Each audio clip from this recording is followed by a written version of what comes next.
Բարև ձեզ, Օրագիր Նյուզի եթերում օրակարգն է, իմ հյուրն այսօր միջազգայնագետ ԱԺԲ խորհրդի անդամ Արա Պապյանն է։ Բարև ձեզ, պարոն Պապյան, շնորհակալ եմ, որ այստեղ եք։ Պարոն Պապյան, նախկին օմբուդսմեն Արման Թաթոյանը երեկ հայտարարեց, որ նախորդ տարի ամռանը Հայաստանի ինքնիշխան տարածքում ադրբեջանցիները առաջխաղացում են ունեցել եւ նրանց հաջողվել է նոր տարածքներ գրավել, սակայն իշխանության ներկայացուցիչները հետքում են այս պնդումները սուտ ու մանիպուլյացիա որակում։ Ձեր գնահատմամբ ադրբեջանական ներխուժման մասին տեղեկությունը որքանով է հավաստի եւ կարող ենք մենք իշխանությունների հետքումներին հավատալ, հաշվի առնելով անցյալի դառը փորձը։ Ոչ, չեն կարող հավատալ, որովհետև իշխանությունը տարբեր անգամներ, տարբեր բաներ է հերքել, պատմությունը ցույց տվել, որ հենց իրենց հերքումն է սուտ եւ սխալ, սա առաջինը, երկրորդը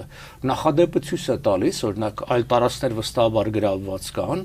ըստ տարբեր հաշվարկների 250-ից մինչև 1000 քառակուսի կիլոմետր, եւ մենք տեսնում ենք դրա մասին որևէ ծպտուն չեն անում։ Սա եւս կարեւոր հանգամանք է։ Իսկ եթե նրա մասին չես խոսում, մարդիկ կասկածում են, որ սա մասն էլ չես խոսում։ Մյուս կողմից այդ զիջումները ի վերջո միայն այդ տարածքային հարցերում չեն, մենք տեսնում ենք շատ ավելի այլ հարցերով, որոնք շատ ավելի վտանգավոր են, այսինքն այդ հավակնություններին չպատասխանելը, չգիտեմ, այսպես կոչված բռնագաղթի ենթարկվածների վերադարձ եւ այլն եւ այլն։ Չխոսենք, որ պատերազմ չլինի։ Բայց այդ ձև գիտեք, այն չարի վերջի պատմությունն է, որ հերթական անգամ ձակիտ պիտի տաս, որովհետեւ կգնամ կացինի կբերեմ կգտնեմ, բայց այդ էսպես է։ Երբևէ զիջումը չի հանգեցրել խաղաղության։ Խաղաղությունը միայն ռազմա քաղաքական հավասարակշռության վրա է հիմնվում։ Հիմա մենք չենք տեսնում այդ գործնական քայլերը այդ ուղղությամբ, շատ ավելի տեսնում ենք այսպես շոուի ցուցադրական ինչ-որ քայլեր եւ վարպետորեն է այդ ամբողջը կատարվում, որտեղ իրենց հիմնական թիրախային խումբը ժողովրդի այն զանգվածն է, որը այսպես ամեն օր չի լսում, ինձ ձեզ մյուսին չի կարդում եւ այլն, մի քանի լուրեր է լսում, ասում են դե խաղաղություն, լավ բառը խաղաղություն, սահմաններին զոհեր չկան եւ այլն, զոհեր չկա եւ այլն։ Գիտեք, Արցախում էլ մենք խաղաղություն ունեինք մի 30 տարի, չէ՞։ Այսինքն, եթե խնդիրը չլուծվեց եղավ, հիմա, այո, ես կարծում եմ դեռևս մի 2 տարի, մինչև ընտրությունները հաստատապես եւ սա մասին խոսել ենք, բայց քանի Թրամփը կարող է եւ որևէ լուրջ ընդհարում չլինի, բայց արդյոք մեր քաղաքականությունը ընդամենը այս 2-3 տարվա համար է նախատեսված, թե ավելի հեռանկարային, իսկ ավելի հեռանկարային ինչու են այդ բարձր կետերը, բլուրները, սարերը գրավում, որտեղ դա ռազմական, տեղական, հաճախ արդեն ռազմավարական առավելություն է ապահովում, հաջորդ բախման ժամանակ շատ ծանր վիճակի մեջ դնելու առանձնել բավականին թուլացած։ Նաև տեղաշարժը վերահսկելու համար Ալիևը բարձրաձայն հայտարարել է այս մասին։ Այսինքն ըստ էության իրենք այսօր Վարդենիսից, այսինքն Սևանի հյուսիս-արևելյան ափից մինչև Նռնաձոր Նյուվադի այդ ամբողջ հատվածում իրենք առավելություն ունեն։ Մենք տեսնում ենք նաև, թե այս պահին ինչ է կատարվում Իրանում, ընդհանուր տարածաշրջանը շատ պայթյունավտանգ իրավիճակում է, բայց Հայաստանի իշխանությունները մեր հանրությանը վստահեցնում են, որ մեզ մոտ խաղաղություն է հաստատվել եւ տեղի ունեցողը մեզ հետ առնչություն չունի։ Ավելին նաև քարոզարշավ են անում, կարկանդակ ու եգիպտացորեն են ուտում։ Ձեր գնահատմամբ որքանով է այս պահվածքը adekvat եւ արդյոք ապահովագրված ենք, որ տեղի ունեցող process-ները գոնե կշրջանցեն մեզ։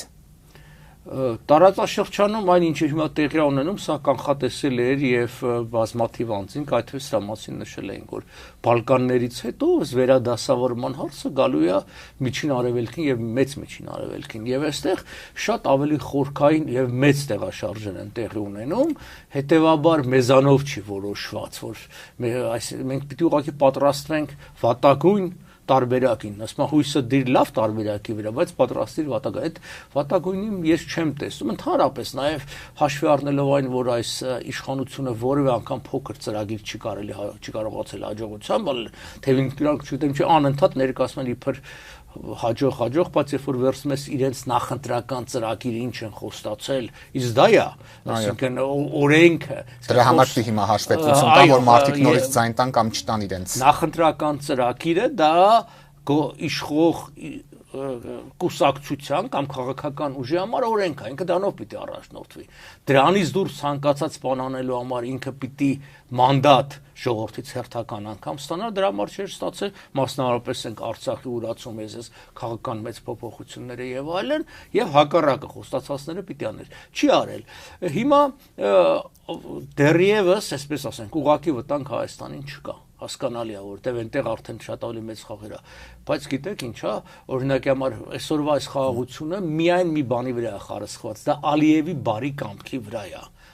Ցանկացած պահի, երբ որ Ալիևը հարմար գտնի, որ աշխարհակական վիճակը այնպիսին է, օրինակ 2020 թվականին էր, երբ որ կոവിഡ്ներ աշխարհը դրանով էր շեղված, ամերիկան ընտրություններով է, Ռուսաստանը հետ կարողացել էր արդեն ինքը հարաբերությունները զարգացնել, չեզոքություն ապահովել եւ այլն, կարող է հարցակվի, հետեւաբար պիտի պատրաստել ամենավատ տարբերակին։ Իսկ այս ուղղությամբ ինչ որ բան արվում է, թե հույս ունեցել ենք խաղաղության վրա բացառապես։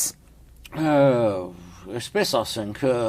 մեծ մասամբ չեմ ասի բացառապես, որովհետև ես տեսնում եմ ոչ իշխանական շրջանակների կողմից որոշակի ջանքեր, բայց գիտեք, այդ ոչ իշխանականի համար շատ ծանր է, որտեղ որ դու տարբեր մարդկանց հետ տարբեր ծրագրեր ես խոսում, իրենք ասում են դու ում ես ներկայացնում, այսինքն քո երկիրը այլ քաղաքական գծի մեջ է կամ այլ բաներ է ուզում, երբ որ օրինակ մենք հաճախ բարձրացնում ենք հարցեր, ասենք այս Հայաստանի ոտնահարված իրավունքների, նույն այդ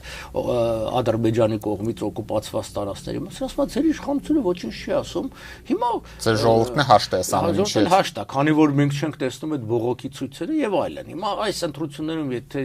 Նիկոլ Փաշինյանը հաղթի, այստեղ ԿՊ-ն չես, Նիկոլ Փաշինյանն է, էլի ցավոք սրտի հետ տեսա, այդտեղ այդ քաղաքական ուժ չկա։ Մարդկուսակցությունը։ Այո, մարդկուսակցությունը,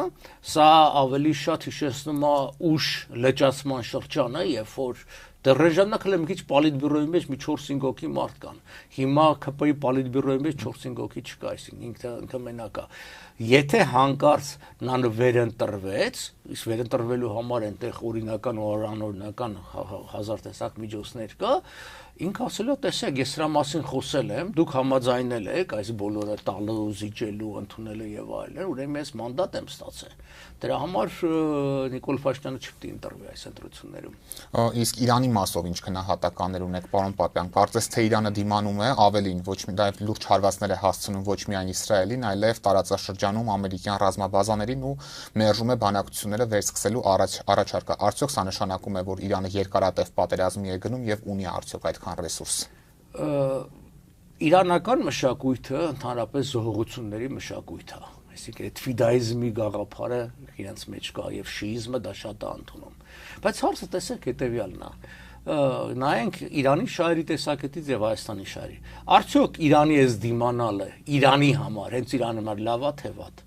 Ենթադրենք դիմացավ։ Սրան ինչ է հաջորդելու։ Սան կես տարի հետո հերթական պատերազմն է հաջորդելու։ Էլ չեմ ասում, որ հիմա իրանք արդեն ծանրագույն տնտեսական ռազմական վիճակի մեջ են։ Իրանի նավատորմը ոչնչացված է գրեթե ամբողջությամբ։ Իրանում 3000 թիրախ ոչնչացված է ռազմական եւ տնտեսական։ Իրանը հսկայական կորուստներ է կրում այս արտահանումը, որ փակում է այս հորմուզը, թեև Չինաստանը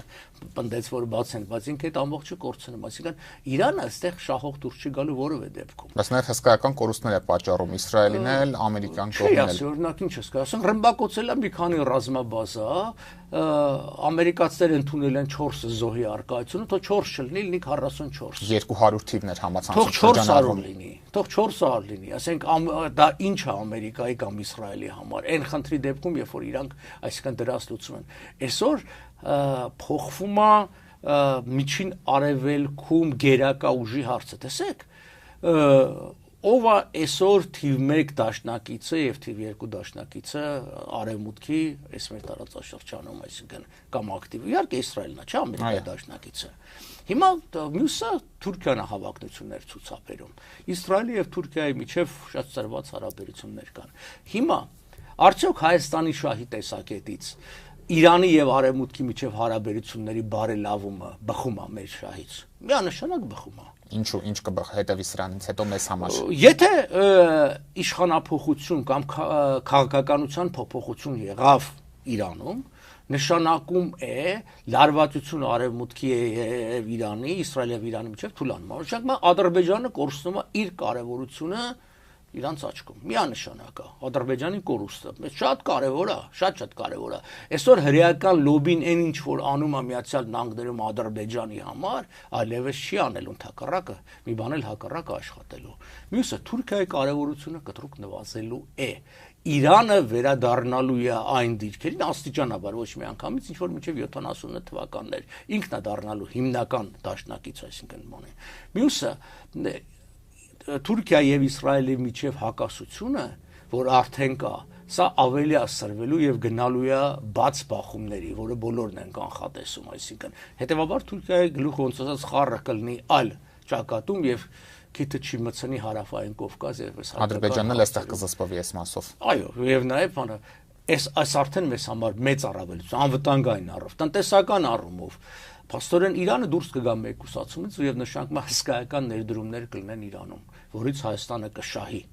Իրանը կդառնա ցամաքային տրանզիտի հիմնական երկիր, այսինքն Հնդկաստան, Իրան, Հայաստան, Վրաստան, այդ երթուղին, որի մասին անդադ խոսվում է, իհարկե այնտեղ մի շատ կարևոր հանգամանք կա, Նախիջևանի երկաթուղու հարցը, այդ դեպքում նոր իմաստ կունենա, այս որտեղ էս թրիփ կոչեցյալը մեզ այս վիճակում ոչինչ չի տալիս։ Այ եթե սրա դիմաց մեզ հաջողվեր ստանալ Նախիջևանի գոնե Նախիջևանային հատված, այսինքն իրանական ճյուղա, Նախիջևանի ճյուղա, հետո Երասխեվ, Գյումրի, Կարս այդ հատվածը, այդ դեպքում մենք շահենք։ Իրական ապաշրջափակում կլիներ սա արդեն։ Այդ դեպքում ապաշրջափակում։ Հիմա եթե Իրանը դառնում է տարանցիկ երկիր, չհարբահար ճյուղա հատվածով, գործող այսօր արկա միակ երկաթուղին որ կապելու է, դա Նախիջևան, Հայաստան, Վրաստան երկաթուղին է։ Եվ այն ծրագիրը, որը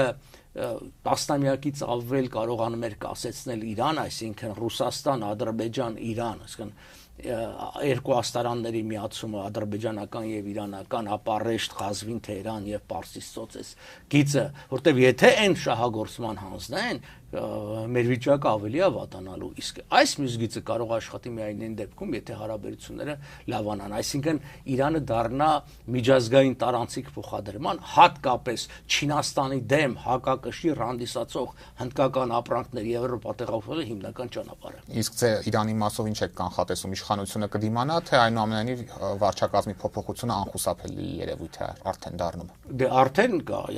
Այաթոլլան սպանվել է, այսպես թե այնպես այդ փոխված է։ Հիմա ով էլ որ լինի, իր տղան, այսինքն ընտրվի եւ այլն, բնականաբար այդ նույն քաղաքականությունը չի լինելու։ Մյուս կողմից այնտեղ տասնյակներով թվերը պարչի, տասնյակներով այդ քաղաքական ղեկավարությունն է ոչնչացվել, այդ ռազմական ղեկավարությունը, հետեւաբար նոր մարդիկ նաեւ նոր քաղաքականությունը։ Բացի այդ, հարցը հետեւյալն է, Իրանի ժողովուրդը չի ուզում հին ձևով ապրի։ Իսկ եթե մնաց ամեն ինչ այստեղ, ոչ թե հին ձևով Իրանի ժողովուրդը ապրի, ավելի վատ է լինելու Իրանի համար, որովհետեւ այս բոլոր հետևանքները տալի է, չէ՞։ Իսկն այս ռազմական կարողությունները պիտի փորձի Իրանը վերականգնել։ Սա բազմամիլիարդ ներդրումներ է, որտեղից այդ փողը եւ որ ինֆլյացիան 30-40% է վերջի տարիներին Իրանում կազմում, իսկ նավթի հարցը, որ հիմա մի փոքր գները բարձրացել է, այդ բանը Վենեսուելայի նավթին չի ամերիկացիք վերցեցին, որ դա հիմա կնետեն միանգամից շուտ կա եւ նավթի գինը կկայունացնեն, վերև չի բարձրանա։ Եվ պարոն Պապյան, Իրանի կողմից ամերիկյան ռազմաբազաներին հարվածների ֆոնին ես գնահատականներ եմ լսում, որ եթե Թրամփի ուղի կոչվող ճանապարհը արդեն իսկ բացված լիներ, ապա մի քանի հարվածել Հայաստանի տարածքին բաժին կհասներ։ Շատերը նաև չեն բացառում, որ Իրանը կարող է Երևանում Միացյալ Նահանգների դեսպանատանը հարվածել։ Դուք որքանով եք կիսում այս տեսակետը, կարող է արդյոք նման բան լինել, թե գործ ունենք հասարակ հակակարողջության հետ շատ པարս։ Չէ, սա անգամ հակակարողջություն չի, սա միամիտ, մանկամիտ ինչ որ մտքեր է։ Նախ տեսեք, Իրանը անգամ Ադրբեջանին չի հարվածում։ Այն դեպքում, երբ որ ինքը գիտի, որ Ադրբեջանի տարածքը իր դեմ օգտագործվել է, օգտագործվում է եւ այլն, մի երկու խոսք ասեց Բայրամովը, իրենք ձև արեցին, հասկացում կա face saving, իրանք որ հավատում են, դե լավ ասել, դրանք լավ են հասկանում։ Իրենց էսպես չի։ Իսկ ախր թրիպը ինչ հա տալիս։ Թրիպը նախ չկա, երկրորդ եթե աշխատում է, նայեք, քանի դեռ շահագործման չի հանձնվել Նախիջևան, Իգդիր, Կարս, Թուրքիայով ընթացող այդ երկաթուղին, իսկ դա առնվազն 2-3 տարի դրան ժամանակ է պետք։ Այս թրիպը տեղական նշանակության մի հատ երթուղել չի լինելու, որովհետև եթե խոսքը վերաբերում է Նախիջևանի եւ Ադրբեջանի մյուս հատվածի կապեր, այդ ապրանքաշրջանառությունը այնքան քիչ է, որ այսպես թե այնպես Իրանի տարածքով դա հանգիստ ապահովում են։ Դրա նպատակը հետեւյալն է՝ հետագա շարունակությունը։ Իսկ որ ասում են Հայաստանը կապաշրջափակվի, ոնց Հայաստանը ապաշրջափ։ Իսկն Ադրբեջանի մի հատվածը կապվում Ադրբեջանի մի հատվածի հետ մեր տարածքով, մեր փողերի հաշվին եւ մեր ինքնության եւ մեր ինքնիշխանության հաշվին, այդտեղ մենք ոնց ենք ապաշրջափակում։ Մենք այդտեղ անգամ մուտք չունենք։ Ես եւ դուք, եթե նստենք մեր մեքենան, փորձենք գնանք Հայաստանի Հանրապետության այդ տարածքը, բայց ներսել չեն թողել։ Ադրբեջանցուն կթողեն մտնի այդտեղ, բայց մեր սահմանապահի երես տեսնելու, ինչպես Ալիևն է։ Այո, իրանք մտնելու են եւ այստեղ ես լուրջ կասկածներ, անգամ մենք այդ տարանցիկ փոխադրման համար չնչին գումար տարեկան 2-ից 3 միլիոն այդ կստանանք, թե էլ չենք ստանա։ Այնպես որ սթրիպը շատ ավելի քաղաքական հարց է, այսինքն սա ամերիկյան որոշակի մասնավոր կապիտալի ներկայության եւ Թրամփի տվյալ անձի սնափառության դրսևորությունը, որը կարևոր է, որտեղ այս սնափառությունը տվյալ դեպքում մեր օգտին է, այսինքն դրա համար ես ասացի 2-3 տարի, քանի դեռ Թրամփը կա, ամեն ինչ էսպես է, հասա որոշակի դեր ունեն առումով, որ զսպման գործերի կա, այն դեպքում, եթե այլ գործոններ իրավիճակը չփոխվի, որտեղ եթե վիճակը արմատապես փոխվեց, Ալիևը անգամ Թրամփին չի նայի։ Այսինքն բացառում եք, որ Իրանը կհարվածի Հայաստանին որևէ սցենարի պարագայում։ Այո, բացառում եմ։ Եվ պարոն Պապյան, երեք նաև տեղեկություններ տարածվեցին, որ Իրանը Թուրքիայի ուղղությամբ է հրթիռներ արձակել, Հական Ֆիդանն էլ խոսեց այս մասին, բայց պաշտոնական Թեհրանը հերքում է այս տեղեկությունը, նշելով, որ Թուրքիայի տարածքին չի հարվածել։ Ձեր գնահատմամբ սրանով ինչ ուղերձ է Իրանը Թուրքիային փոխանցում եւ կարող ենք արդյոք այս երկրների հարաբերությունների սրմանը ականատես լինել, քանի որ տեսանյութերը Թուրքիայից այնուամենայնիվ տարածվել են, ըստ որոնց երևում էր, որ հարվածը այնուամենայնիվ եղել է Հաթայի նահանգին։ Նախ այն բոլոր այսպես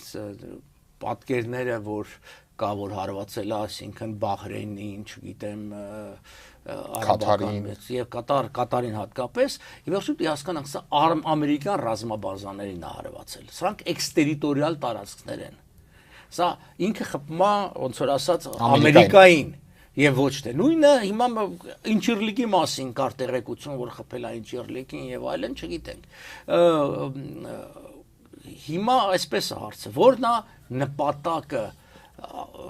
Իրանի հարվածելու այդ հատկապես արաբական երկրներով ռազմաբազային, իմ կարծիքով ուզում է ներքաշի պատերազմի մեջ, որովհետեւ պարսիկներն ու արաբները իրար չեն սիրում։ Գրեթե նույնքան, ինչքան մեր եւ թուրքերի հարաբերությունն է։ Եվ եթե արաբները մտնեն պատերազմի մեջ, որտեղ հիմա Կատարի մասին խոսակցություն կա, նշանակում է իշխանությունը շանս է ստանում, որ ժողովուրդը կհամախմբվի արաբների դեմ եւ իշխանության հետ կլինի։ Որտեւ ինչքան էլ տարօրինակ է, այսօր իրանական հասարակությունը Իրանի եւ մինչեւ իսկ Իսրայելի նկատմամբ դրական է տրամադրված եւ ավելին ասում է խփեք տեղացույց տալի ուրախանում է եւ այլն։ Հետեւաբար արտաքին թշնամին նրանք որպես չեն ընկալում ժողովրդի կողմից, ընդհակառակը ժողովուրդը նրանց ընկալում է որպես դաշնակից տապալելու ներկա իշխանություններին։ Իսկ ժողովուրդը ասած ես նկատեմ առնվազն 80-ից 90%-ը ինչ էլ ուզում են ասել։ Այդքան բարձր է։ Ժողովուրդը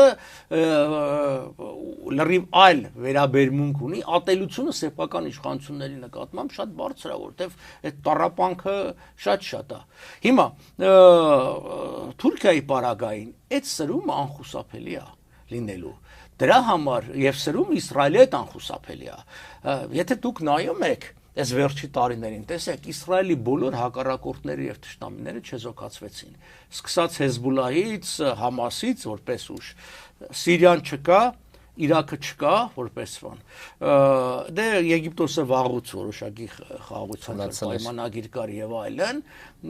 հուսիտները եւս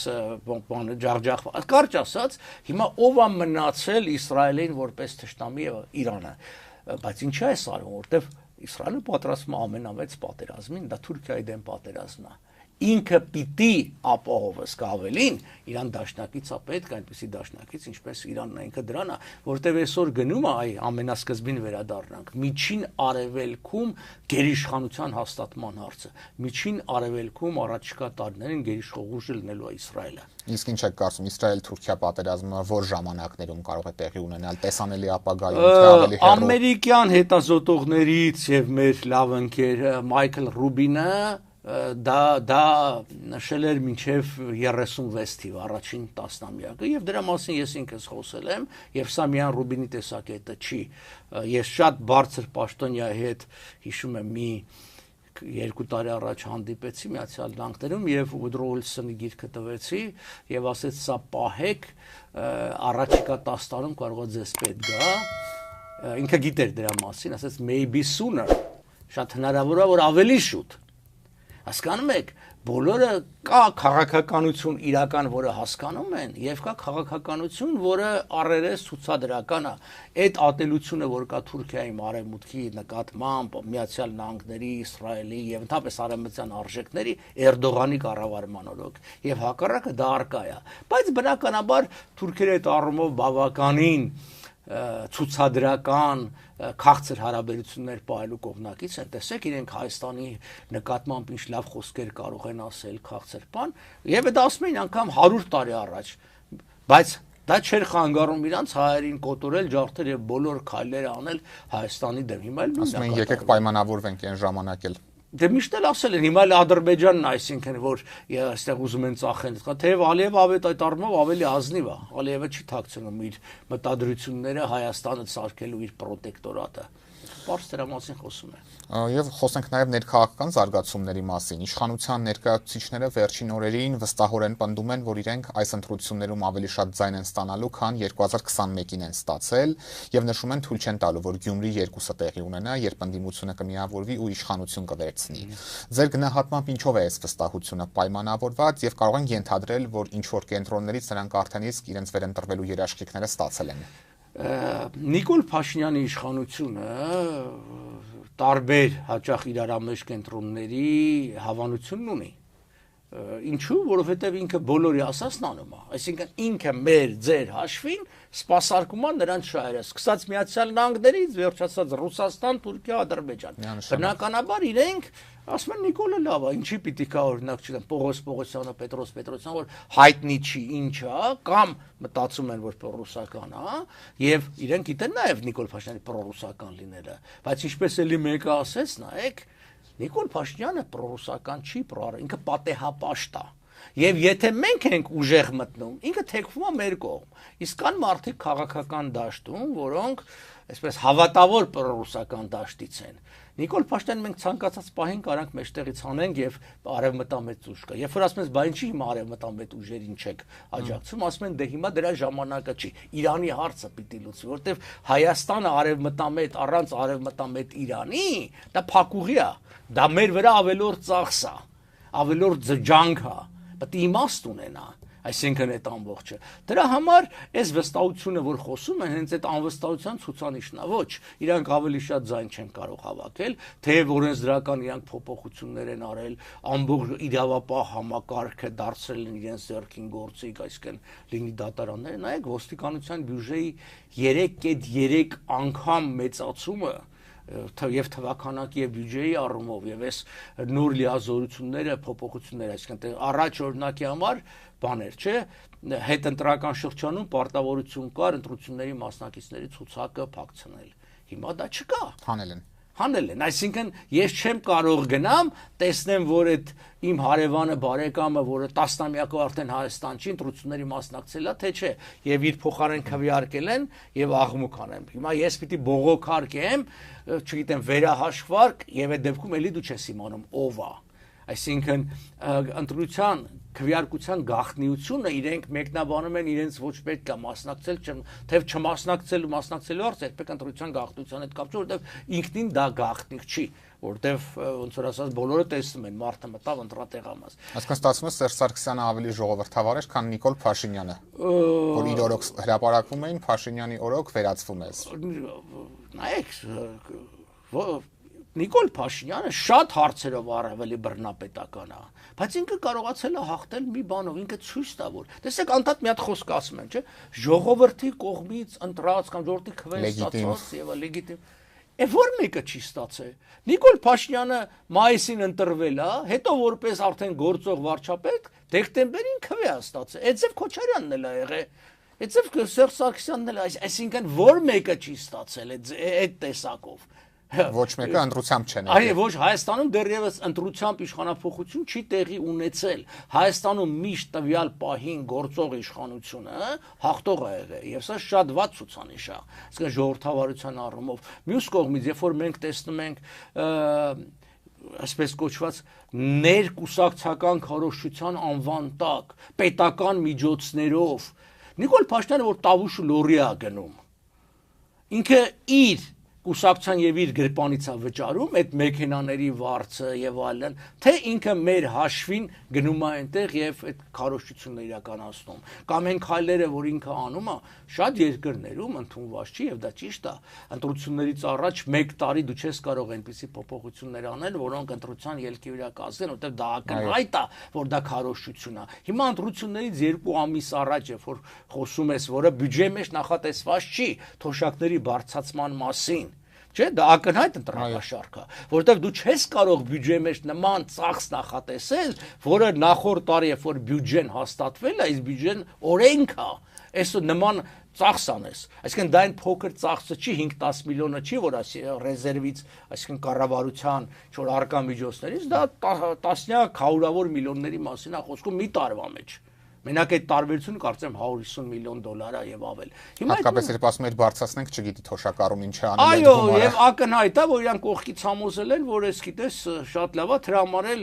ապրիլի 1-ից ինչ որ բան են անում, որ իսկ հետո ասում Աստված մեծ է, դա չի լինի վաղը միսօր կասենք բանա։ Իրավիճակը փոխվել կամ փող չկա կամ չենք դա ոնց որ շատ բաներ անում են, այսինքն իբր թե դեղերն են ձրի, իբր թե բժշկությունն է, բայց հենա մարդիկ բողոքում են, որ դրանց մեծ մասը իրականություն չի դառնում։ Ծառայությունների 30%-ն է ընդգրկված այդ համակարգում, մասնագետները նշում են։ Իհարկե, նաև հարցը նա, որ այդ հիմա է տարեսկիզբ, եւ մի կերպ պահում են մինչև ընտրությունները, իսկ ընտրություններից հետո վստահաբար կասեն չկա, եւ դու չես կարող ոնց հիվանդանոցին պարտադրես քո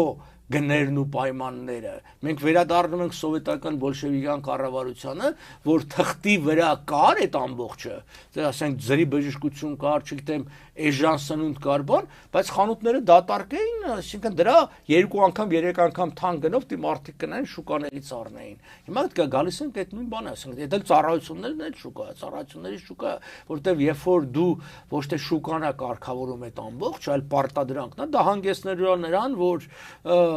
ինքնակարգավորող օրինակ նույն առողջապահական համակարգը քայքայվելու է, լավագույն բժիշկները հեռանալու են, նոր սարքավորումներ հնարավոր չի լինելու։ Արդեն քայքայվում է, այդ միտումները նկատելի են, մասնագետները բարձրաձայնում են։ Ցավալի է։ Պարոն Պապյան, Նիկոլ Փաշինյանը 3 ազգային ժողովի ամբիոնից հայտարարեց, որ խորհրդարանում ներկայացված ընդդիմադիր ուժերից մեկը ամենախոշորը Հայաստան դաշինքը այս ընտրություններում անցողիկ շեմը չի հաղթահարելու։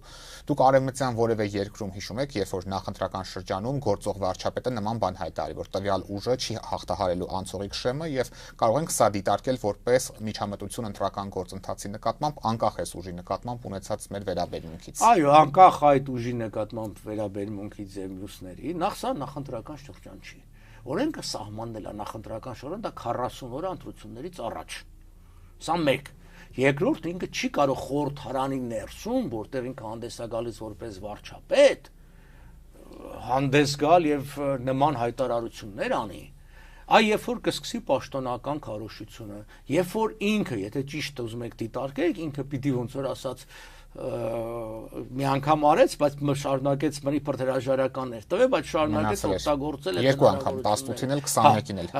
Ձև չի, բայց ամեն պարակային հիմա ընտրություններից դեռևս ընտրությունների պաշտոնական քարոզարշավից առաջ օրինակի համար եթե քարոզարշավ ասկսել, բա ինչի մյուս հակառակորդ ուժերին չեք տալիս քարոզարշավի համար նախատեսված րոպեներն ու ժամերը, ասենք նույն հանրայինում խոսալու, որտեվ օրենքը չի նախատեսում, ասում է 40 օր։ Հիմա ստացվում է, որ դուք ունեք այդ բոլոր հնարավորությունները, մյուսները չունեն։ Դրա համար նման հայտարարություններ, այսինքն դա իր կոչվող պաշտոնական դիրքի չարաշահան բարձրացած։ Միջամտություն ընտրությունների արդյունքների վրա։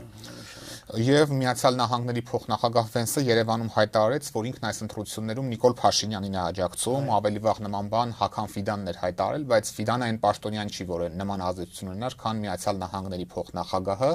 որքանով էր այս հայտարարությունը ձեզ համար ընդունելի եւ ինչու է աշխարհի թիվ 1 գերտերության փոխնախագահը Երևանում նման հրապարակային բան հայտարարում։ Եթե օրինակ սա աներ Ռուսաստանի նախագահը, վարչապետը կամ որևէ այլ պաշտոնյա, որևէ ուժի մասով մեծ հիստերիա կբարձրանար, բայց Վենսի դեպքում մենք դա չտեսանք։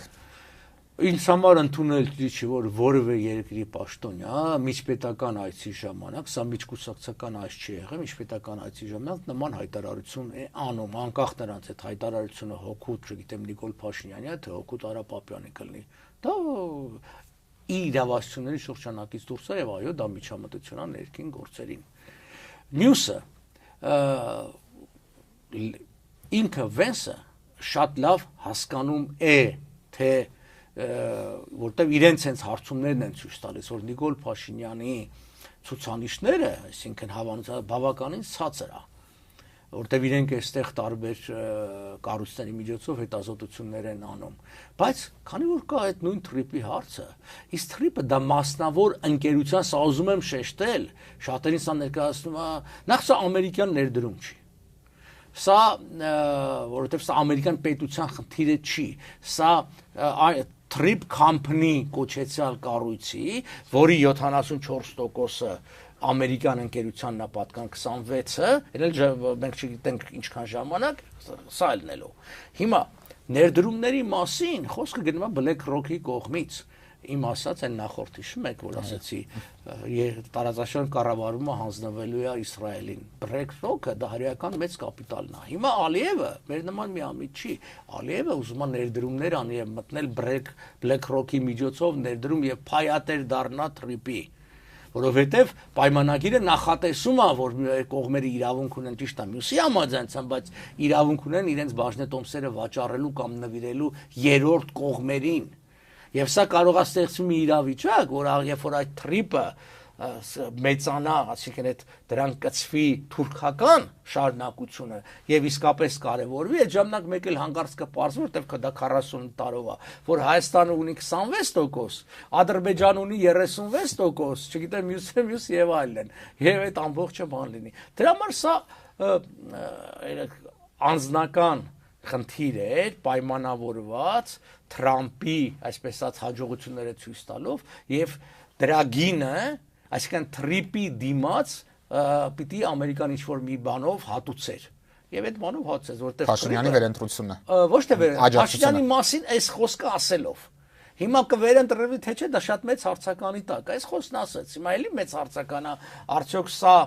ի նպաստ Փաշինյանի կլինի թե ի վնաս, հələ դեռ մենք չգիտենք։ Բայց մյուս ուժերն էլ հայտարարում են, որ առնվազն չեն հրաժարվելու այս պարտավորությունից, առնվազն առանցքային ընդդիմադիր ուժերը։ Սամվել Կարապետյանի ուժն էլ է ասում, Ռոբերտ Քոչարյանի ուժն էլ է ասում, Գագիկ Ծառուկյանի մասով էլ նմանատիպ հայտարարություն կար։ Այս դեպքում ինչու են շարունակում Փաշինյանին աջակցել։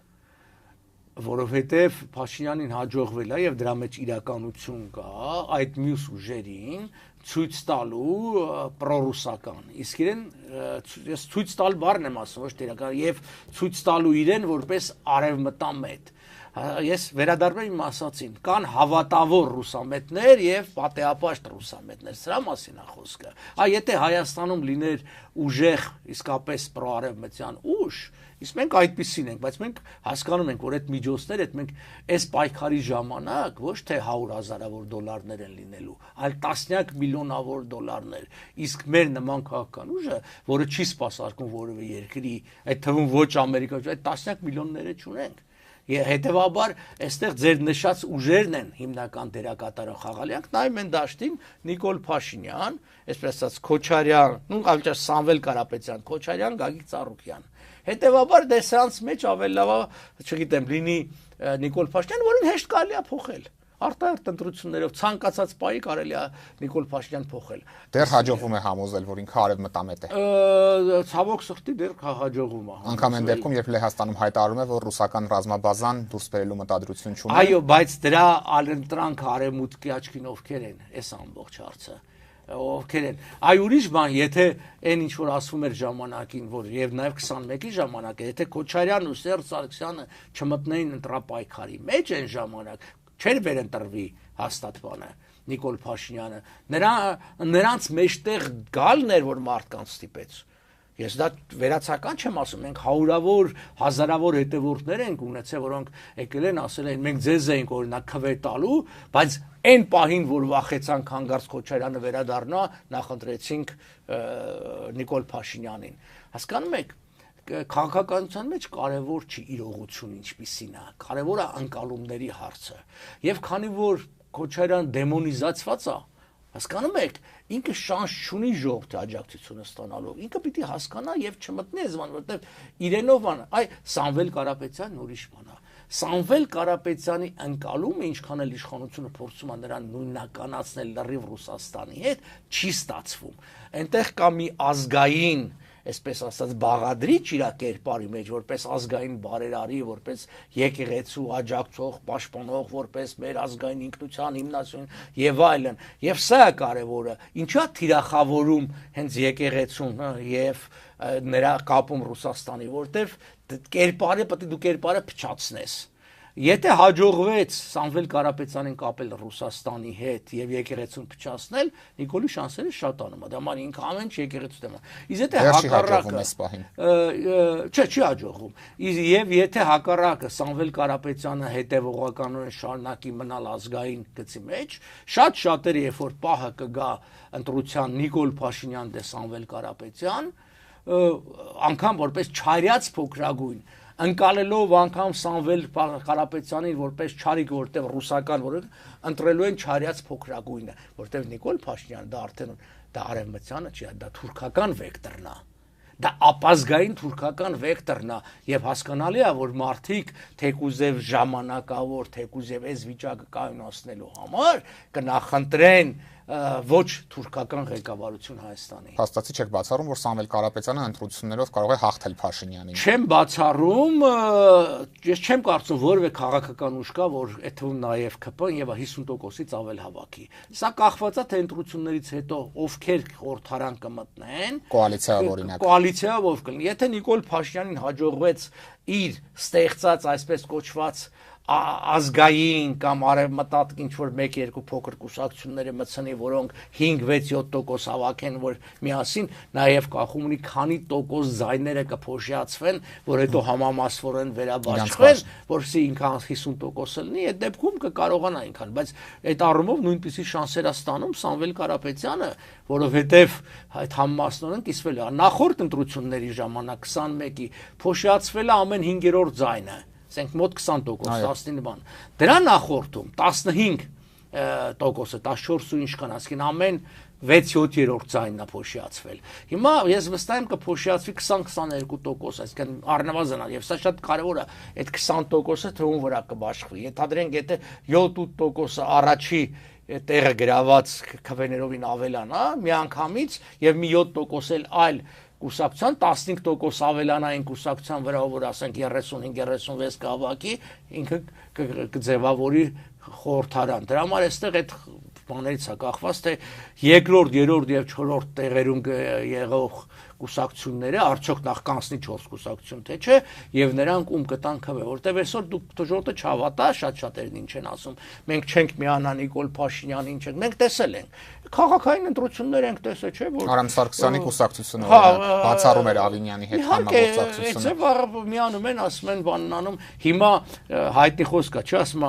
երբեք այդքան սուտ չի ասում, ինչքան ընտրություններից առաջ, պատերազմի ժամանակ եւ որսից հետո։ Մենք պատերազմի ժամանակ հիմա ընթանում է Իրան, Միացյալ Նահանգներ, ինչքան սուտ երկու կողմերն էլ ասում են, բայց ընտրություններից առաջ Այսինքն հիմա էլ այս խոստումները տալիս են սուտանում, դրա համար ես կարծում եմ վճռոտ շրջան է գալու եւ շատ հնարավոր որ առաջին անգամ մեր պատմության մեջ ընտրություններով իշխանապողություն լինի։ Եվ ձեր մասով որոշում ունեք մասնակցելու եք թե ոչ։ Չէ, մեր մասով որոշում չունենք, տարբեր այսպես թեր եւ դեմ կա, բայց քանի որ ժամանակ կա, մենք հասկանանք, դե մի երկու շաբաթից կհայտնենք, հասկանանք ինչ ալնում։ Շնորհակալ եմ, պարոն Պապյան, հետաքրքիր զրույցի համար։ Խնդրեմ։ Օրակարգն այսօր այսպիսին էր, այն ամփոփեցինք միջազգայնագետ ԱԺԲ խորհրդի անդամ Արա Պապյանի հետ։ Կհանդիպենք։